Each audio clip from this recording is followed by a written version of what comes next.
All right, we'll call this meeting to order, July 14th, 2020. Get everyone to stand for our invocation, please. Councilman Woods, would you give our invocation? Oh, gracious Heavenly Father, Lord, once again we gather together, Lord. Father, thank you, Lord, for having us to attend another meeting, Lord. You watch over us, Lord, for another month.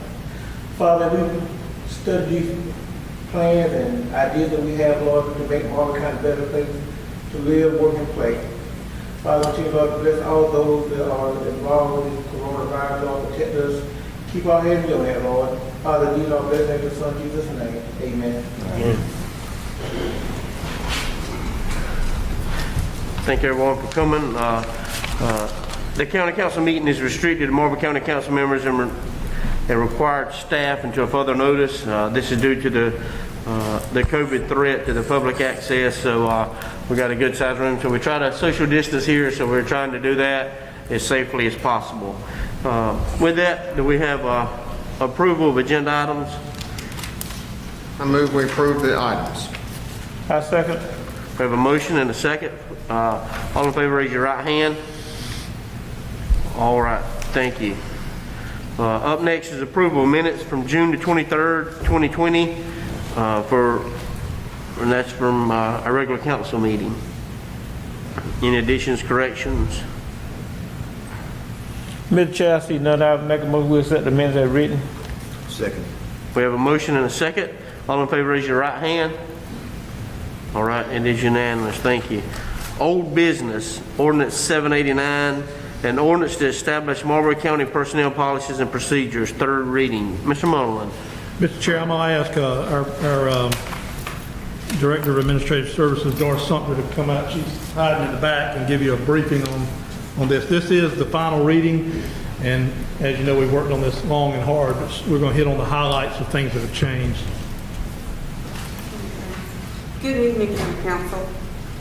We've been working hard over the past several months creating a personnel policy manual.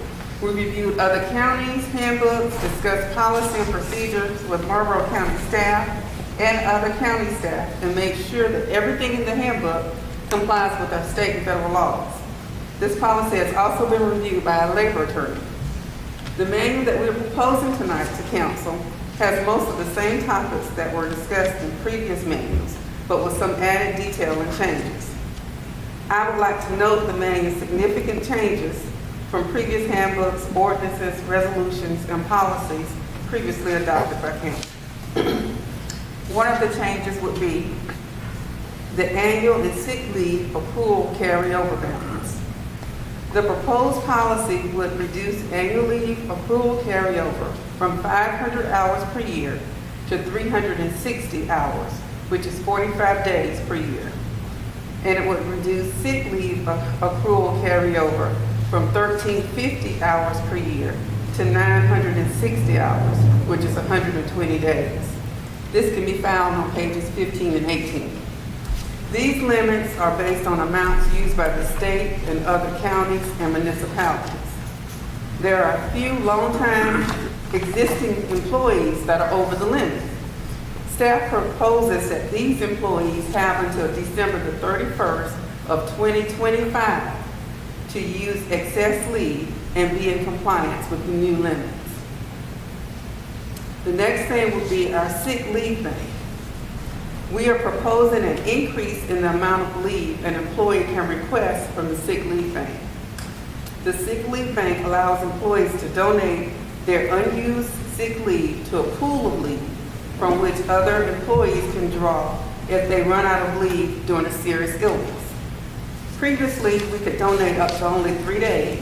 The proposed policy would allow the employees to donate 5 days of sick leave, and any employee leaving the county or retiring could donate the 5 days of sick leave.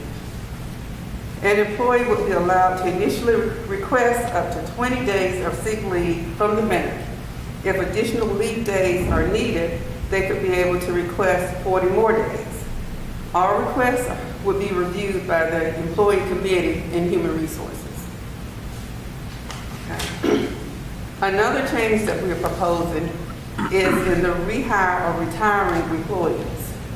In our current policy, employees that retire and come back to work can only work for 5 more years. The proposed policy does away with that restriction. The restriction was originally put in place to be like the state's Terry program, but that is now not necessary. The proposed policy does make it clear that a person cannot automatically expect to return to work if they retire. The employee has to let management know about their intent to retire, and at the time future employment would be discussed and terms negotiated. That can be found on page 52. Okay. Another change we're proposing is to our retirees' insurance. Current county policy states that an employee with 30 years of service to Marlboro County may continue their insurance coverage for themselves, the spouse, and dependents, and pay only the employee portion of the cost until the age of 65. After 65, they are not entitled to coverage through Marlboro County.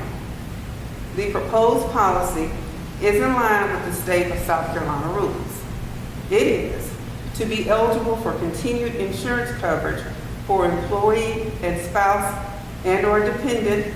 Employees must be eligible to retire from Marlboro County according to the state retirement system. If they are eligible to retire and they have 10 to 24 years of service in the retirement system, of which 10 consecutive years are here with the county, they can keep coverage but must pay both the county portion and the employee portion. Now, employees eligible to retire with 25 years in the retirement system and with at least 10 consecutive years at the county will be required to pay only the employee portion for the coverage to be continued for themselves and their spouse and/or dependents.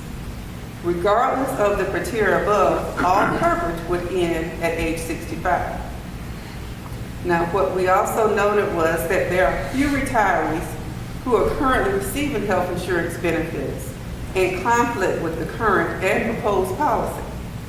As we work to ensure compliance, we are recommending that these retirees be allowed to remain on the county insurance until January 1 of 2022, which would allow them time to obtain other insurance. I can answer any questions or make references to any pages that this information can be found on. On the information you were saying that the retiree pay the employee and the employer benefit, what page is that on? Okay, that's on page 10 and 11. And how much of that insurance right now is? If somebody do it today, what would that be?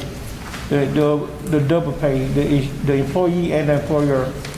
I couldn't tell you definitely today how much it would be because it's different rates depending on what the situation is, whether you have a spouse or whether you have a dependent child or whether it's a family or house doing. So I couldn't tell you right now what it is, but we could call me tomorrow and tell you exactly what it was if you were interested. You have insurance through the county? Yeah, So is it family or individual? it's family. So how much is our part of the family? We know that and do the budget. 13? Our part is 13. 13,000. A year? So, this only applies if you leave here. Mm-hmm. So it's really a benefit that's not there now, but you got to carry both costs. The benefit is, because you work with us, you can you can go through us to get a little bit better rate. So now I guess if it's 25 years of service and then you had 10 consecutive years, you would do a part, that would be, Well, no, it just said that if you retire from the state, you may have service, you may work for the city. Yeah. Or you may have been a policeman in the city and now you're at the county. So those things go together. We're going to lose them.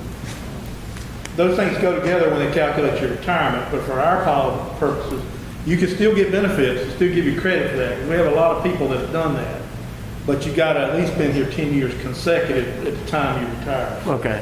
You could, in theory, have somebody that had 15 years with the town of Clio and came here and worked 10 years. Well, so much for the Zoom. But you had to be here at least 10 years. Gotcha. The thing about it to keep in mind is that for the first part of it, to be able to retire from the state, you can't retire till you're 60 unless you got 25 years. So we don't have a whole lot of people that's ever going to touch. But we want to be in line with the, how the state does things. Right. And the thing about the leave accrual, I saw Mr. Steve's eyebrows go up. You don't earn 960 hours in a year, but what you don't use at the end of the year goes into a carryover that you're just kind of rolling with. And that's what she's talking about. That's the limit you could ever have. And we were out of whack on that. We were like 1,350 now, and everybody else is 960. And when you leave employment, you don't get paid for that sick leave, so you're not really getting anything. But if you leave employment on good terms, you get, what, 30 days of the annual leave. So it's really just kind of tightening it up and getting it in line. And I guess for the calculation of the accrual, your accrual hours based on your years of service, that's on page 15 and 16 for your annual sick leave. And you can see that with so many years of service, how many hours you would get per pay period. Yeah. There's a chart on there, you'll see. But once it hits 65, then you got Medicare and Medicaid. Yeah. And as you said, we've got some that haven't been enforced on, even in the old policy, so we've got to be straight and do all that. Right. Because you get Medicare. It's 65, or like if you go out on disability and you get Medicare because you're disability retired, do it in then too. Okay. Right. So, It's 65. I didn't say that, but it is. no, I mean, say that in the But policy. it says that in the policy. Yeah, I was just trying to remember. We've looked at this thing, I mean, I won't even go into it, because we want to be right. You don't do this very often. Yeah, Marlboro County would not provide any benefits or subsidies after the retiree becomes 65 years of age or the employee obtains Medicare or other medical coverage, whichever one comes first. Correct. All right. Any more questions? All right. I know it's a long process for a lot of times from what we had to where we at now. I mean, so I thank y'all staff for all the hard work for trying to get this together and trying to get in line with what's, I guess, in line with the counties and throughout the state. So we do thank you for that. All right. No more questions? We entertain a motion. We have a motion and a second for ordinance 789. All in favor, raise your right hand. All right, it is unanimous. Thank you. Ordinance 797, an ordinance to postpone the implementation revised values zoning from the equalization program reassessment, third reading. Mr. Mullin. Yes, sir. This is the final reading for postponing the reassessment. If you remember, we talked about it obviously twice before. This is just a process we have to do to get an extra year to reassess, which is important now that we have y'all have approved getting software and all to make sure we do that correctly. Any more questions, comments? I make a motion to accept the ordinance, as read. We have a motion and a second. All in favor, raise your right hand. It's unanimous. Thank you. Under new business, an emergency ordinance number 798, an emergency ordinance to declare a state of emergency in Marlboro County and other matters related thereto. Mr. Mullin.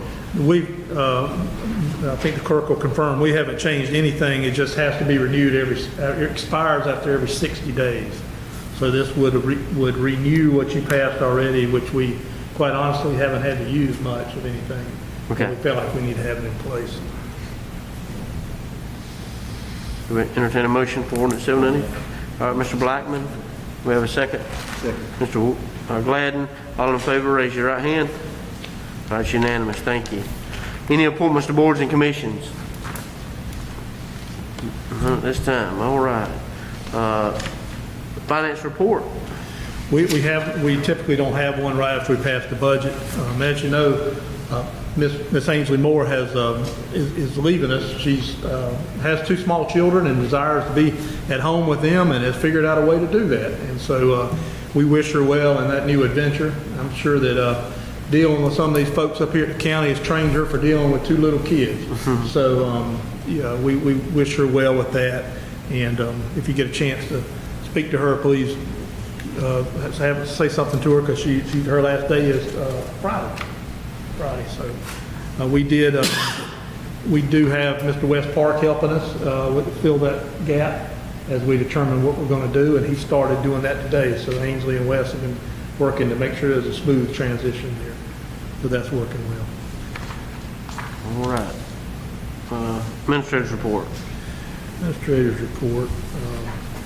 We have service anniversaries as always. Harvey Patterson with 5 years, Veronica Harrington with 13 years, and Judge Rob Stanton with 22 years. The events, as far as events go, there is a modified annual convention for the Association of Counties on the 2nd and 3rd with some online classes before that. If you're interested in that, contact Miss Bundy and she can get you signed up for that.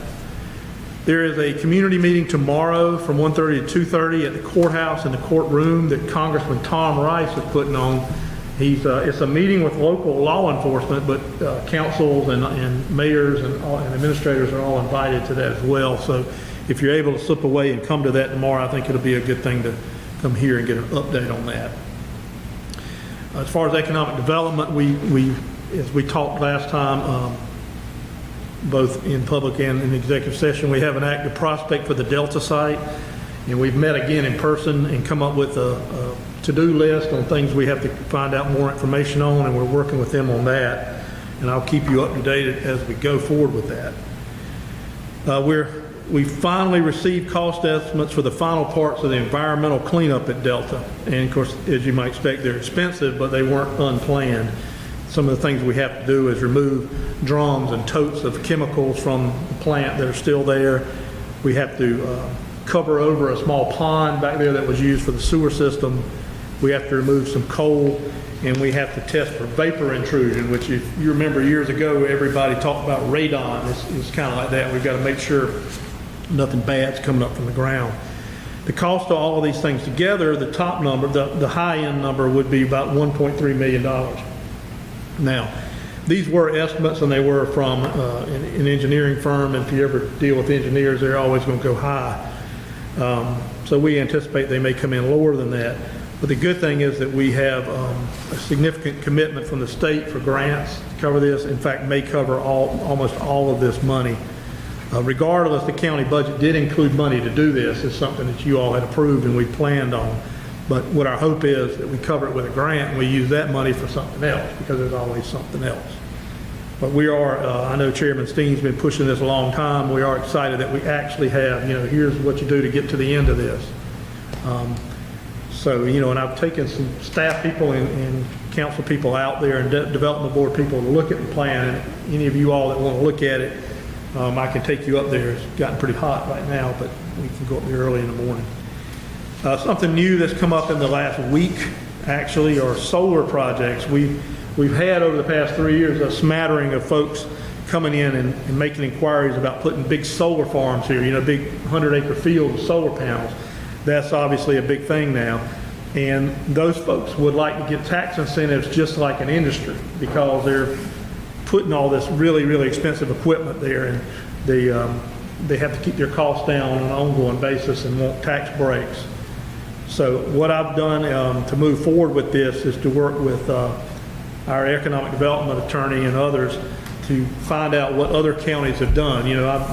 People who work for me will tell you, what have they done elsewhere? It's always a good thing to find out, to try to come up with sort of a range of what people are provided in this incentive. I hope to have that here pretty soon, and we have at least one project that wants to kind of know what we would do in the next couple of weeks. So I'll work with the chairman and see if that might require a meeting, or whether we can provide them with a range that they can go forward, and then it's always got to come to you all for the final thing. The good thing is that most of this stuff goes on timberland or sandy land, this poor farming land, and it converts a piece of land that's bringing in hundreds of dollars a year into tens of thousands of dollars in tax year money. So it can be a good thing for us.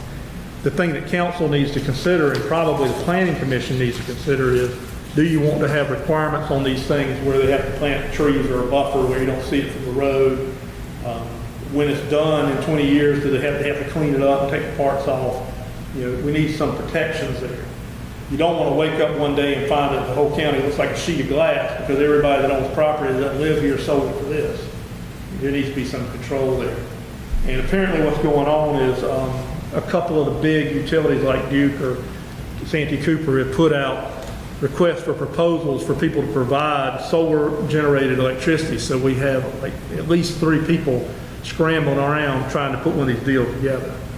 So I'll keep y'all up to date, but I did want to bring it to your attention officially because it's coming. As far as administrator's report, there's a couple of things. We had talked about meeting with the fire committee or having the fire committee meet with staff and potentially council leadership and any other council members that are interested in this to talk about, next steps moving forward. We've done really well with the fire departments and they've been so good at moving forward, and councils, increased their funding 5 or 6 years ago, but it's time to take a look, and make sure we got a plan up to date and we're going forward in the right direction. And there are a couple of dates there I can, receive input from you all, offline and see what you want to do there. We'd like to do it somewhere we can spread out and do it in person. It's a whole lot easier to, especially if you're kind of debating something or discussing something, you need to be in person. As far as what we're doing as far as the coronavirus, it's still pretty much status quo. We did put together a very small group that meets once a week, the library, museum, clerk of court, recreation, those folks, just to touch base and see where we are and if we need to adjust anything. The one thing that we want to adjust is that if you come in the county building and you've got to go in an office and sit with somebody, or you've got to go behind the plastic shields, you've got to put a mask on. And we will provide the mask because that's kind of part of it. There's been a court order that's come down from Chief Justice saying you have to do that in court, so that's going to happen. We did buy a couple of these things that you can walk up to and stand, and it takes your temperature without you having to get up close to someone. The clerk of court bought those out of some court money, and those will be in here soon. We'll put that at the front door. Because right now we've got, a deputy standing close to somebody. So other than that, I think everybody's doing a pretty good job of being careful and not, being ridiculous about it, but making sure they take precautions. So that's all I had. I did put a graph on the back of that if you want to look at it. It shows the counties around us: Chesterfield, Dillon, Marion, Marlboro. Well, I'm a mask like that tonight. I need a bigger nose. I'm going to have to borrow one from Bug over there. The counties around us, how many cases they have, they're 14 days old, and you can see it's kind of complicated. But we took a little bit of a downturn and now it's ticked up. But the counties around us, particularly Marion and Dillon, and even Chesterfield, just shot up in the last little bit. We look at this every day, just kind of look and see where we are. So, hopefully the reason we're down a little bit is because our folks are being common sense about this thing. I can try to answer any questions you may have. Any questions? Comments? All right. Mr. Midgley, do you have any comments? I'd like to tell everybody to keep themselves safe, wear your face mask, and use your germ mats, and wash your hands. All right. You good? All right. Had a little discussion today about the Academy Road Bridge with two of the principals in the property, and they have been given a letter by DHEC, which basically, the gist of it is it condemns the pond, which means they would tear the dam out and drain it. That'd be the end of Fletcher Pond. They don't think that should be an option. I don't think it should be an option. That pond is over 200 years old.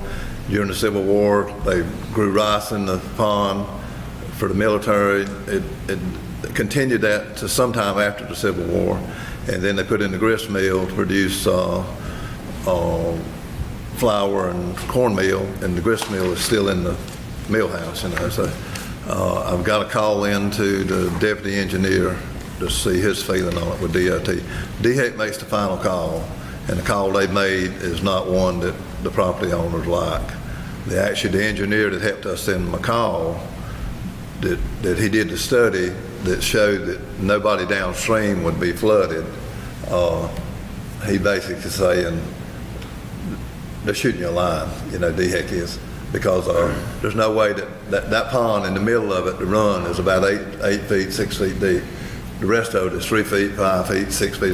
There's not a whole lot of volume of water, and they're saying it would flood McCall. It'll never ever get to McCall. There's just not enough of volume of water in that pond with those kind of depths to do anything. So I'm gonna wait and see what Mr. Collins says, and gonna pursue someone that will work with DHEC and stuff. I had a call about Wire Road, and just need to find, if those people up there are satisfied with putting in a straight pipe and opening the road back up, I think we can lobby with DOT and get that done. You know more about that situation as far as that. A couple of people I talked to in June the 9th said, we just need the road open, put a pipe in it and open the road. I heard the same thing from a gentleman that lives up there yesterday. What's your thinking on it? That road open, you fix the road, that's when Well, I'm gonna talk with the engineer tomorrow and tell him that's where Wire Road is at. They want the road open. Want the road fixed. And this other one's gonna take some time, but, you know, the two of the principal property owners talked to me today, and they want help. You know, they don't wanna see that pond drain and never ever be a pond again. And it's got to be on the National Historic list, you know, over 200 years old, you know, so, man, that's about all I got. Woods. One thing that make this group we have is a good team is we can refer to others. Like on the Academy Road is in my district, but we all know that very, very involved in getting the road in McCall straightened out. And there was no need for me to jump in, and he knew all the key players in the game. And Verd and we've been talking, and he's been keeping me updated. And we told him months ago, you know the people, you know the key players, continue to put forward. And we as a team, as a county, we want the best for the county, period, no matter who do the work. You know, the shine don't mean nothing if we don't get the job done. And I do appreciate Verd continue the contact you have, and I say as the whole county would say, no matter who is got the contact, let's make it happen. You know, then you got everybody's support. And like I said, with these the personnel policy, like I say, a lot of things that we have done in the past, a lot of things need to be upgraded and improved. You know, and this is just the beginning. I know we got ordinance and that is 30, 40 years old. Time has changed. We have changed, and we got to change with the time. It's gonna be a slow process, but you know, I think this is a good first step. And after we get this implemented and move forward, then the staff will start looking at other ordinance and that need to be tweaked. You know, because we can't live in 2021, 2020 and 2021, and we're going back to 1958 and say, well, this ordinance was good in 1958. You know, like I said, there's a lot that we will continue to do, and I appreciate the staff of making this is a very, very big step here, moving forward. All right. Yeah, I agree with Mr. Woods. You know, the thing about OI Road is, a couple years ago, the state did use their money, their equipment, and repaired the road. So, you know, so that's the only thing that gets us, you know, when they say DHEC has the final say, you know, DOT did come in and when the road had problems before and fixed the road. So our question was, you know, why hadn't the road been fixed already? So, you know, I'd like to, you know, ask those, you know, whenever you get in contact, you know, I have calls weekly about OI Road. So we do want the road fixed. I know the landowners around the pond, they want the pond fixed. And so, but we want to move as quickly as possible and see what we can make happen. So thank the staff for everything they've done for the policies manual. I know it's a long time whenever you get a lot of things been